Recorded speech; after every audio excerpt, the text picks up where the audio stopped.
স্বামীজির বাণী ও রচনা থেকে ইষ্ট কোনো বড় ধর্ম বা শ্রেষ্ঠ আচার্য ঈশ্বরের সত্য প্রচারের জন্য কখনো গুপ্ত সমিতি প্রতিষ্ঠা করেন নাই। ভারতে এইরূপ কোনো গুপ্ত সমিতি নাই। এগুলি পাশ্চাত্য প্রভাব। এখন ওইগুলি ভারতের উপর চাপাইবার চেষ্টা হইতেছে। আমরা এসব গুপ্ত সমিতি সম্বন্ধে কোনো কালে কিছু জানিতাম না।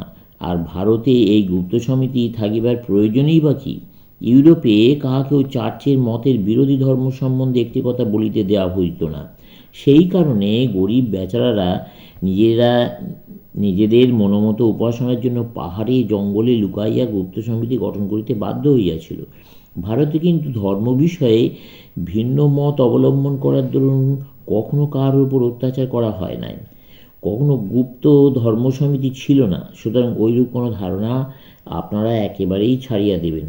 ওইসব সমিতির ভেতর গলদ ঢুকিয়া অতি ভয়াবহ ব্যাপারে পরিণত হয়। এই পৃথিবীর যতটুকু আমি দেখিয়াছি তাহাতে যথেষ্ট অভিজ্ঞতা আছে। তাহাতেই আমি জানি এইসব গুপ্ত সমিতি কত অনিষ্টের মূল। কত সহজে এগুলি বাধাহীন প্রেম সমিতি ও ভূতুড়ে সমিতি হইয়া দাঁড়ায়। অপর নরনারীর হাতের পুতুল হইয়া নিজেদের জীবনটা এবং ভবিষ্যতে তাহাদের মানসিক উন্নতির সম্ভাবনা একেবারে নষ্ট করিয়া ফেলে।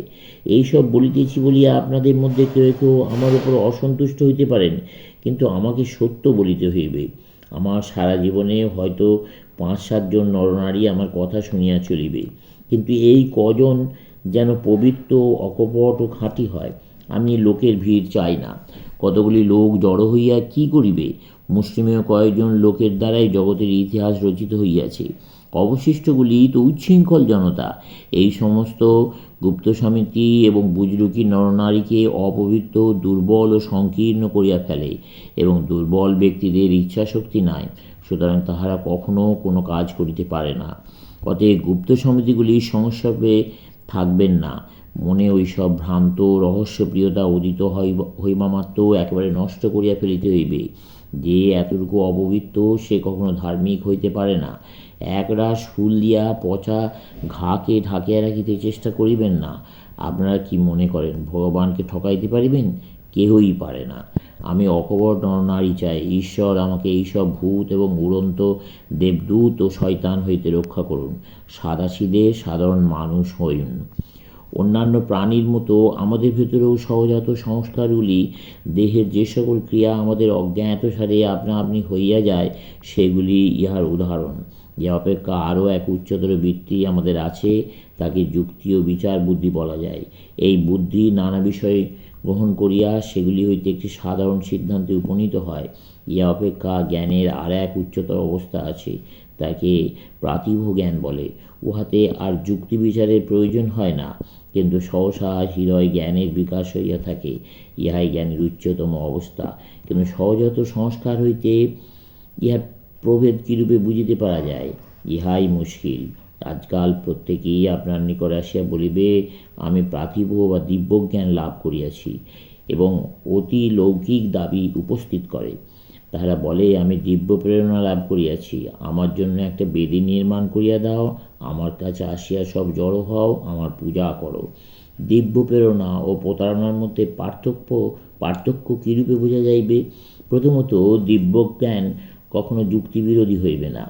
বৃদ্ধাবস্থা শৈশবের বিরোধী নয়, উহার বিকাশ মাত্র। এইরূপে আমরা যাকে পার্থিব বা দিব্যজ্ঞান বলি, তা যুক্তিবিচারজনিত জ্ঞানের বিকাশ মাত্র। যুক্তিবিচারের ভেতর দিয়াই দিব্যজ্ঞানে পৌঁছিতে হয়। দিব্যজ্ঞান কখনোই যুক্তির বিরোধী হইবে না। যদি হয় তবে উহাকে টানিয়া দূরে ফেলিয়া দিন। আপনার অজ্ঞাতে দেহের স্বাভাবিক সহজাত গতিগুলি তো যুক্তির বিরোধিতা করে না। রাস্তা পার হইবার সময় যাহাতে গাড়ি চাপা না পড়িতে হয়, সেজন্য অজ্ঞাতসারে আপনার দেহের গতি কীরূপ হইয়া থাকে। আপনার মন কি বলে? দেহকে এরূপে রক্ষা করার নির্বোধের কাজ হইয়াছে? কখনোই বলে না। প্রকৃত প্রেরণা কখনো যুক্তি বিরোধী হয় না। যদি হয় তবে উহা প্রেরণা নয়, বুজরুকি। দ্বিতীয়ত, এই দিব্য প্রেরণা সকলের কল্যাণকর হওয়া চাই। নাম যশ বা ব্যক্তিগত লাভ যেন উহার উদ্দেশ্য না হয়। উহা দ্বারা সর্বদাই জগতে সমগ্র মানবের কল্যাণই হইবে।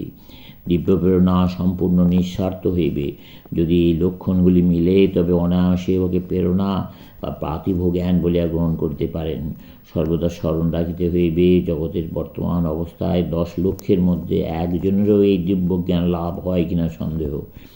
আমি আশা করি এইরূপ লোকের সংখ্যা বর্ধিত হইবে এবং আপনারা প্রত্যেকেই এইরূপ দিব্য প্রেরণা সম্পন্ন হইবেন। এখন তো আমরা ধর্ম লইয়া ছেলেখেলা করিতেছি মাত্র, এই দিব্য প্রেরণা হইলেই আমাদের যথার্থ ধর্ম আরম্ভ হইবে। সেন্ট পল যেমন বলিয়াছিলেন, এখন আমরা অস্বচ্ছ কাঁচের ভিতর দিয়ে অস্পষ্টভাবে দেখিতেছি, কিন্তু তখন সামনাসামনি দেখিব। জগতের বর্তমান অবস্থায় এরূপ লোকের সংখ্যা অতি বিরল, কিন্তু এখন যেরূপ জগতে আমি দিব্য প্রেরণা লাভ করিয়াছি বলিয়া মিথ্যা দাবি শোনা যায়, এরূপ আর কখনোই শোনা যায়নি।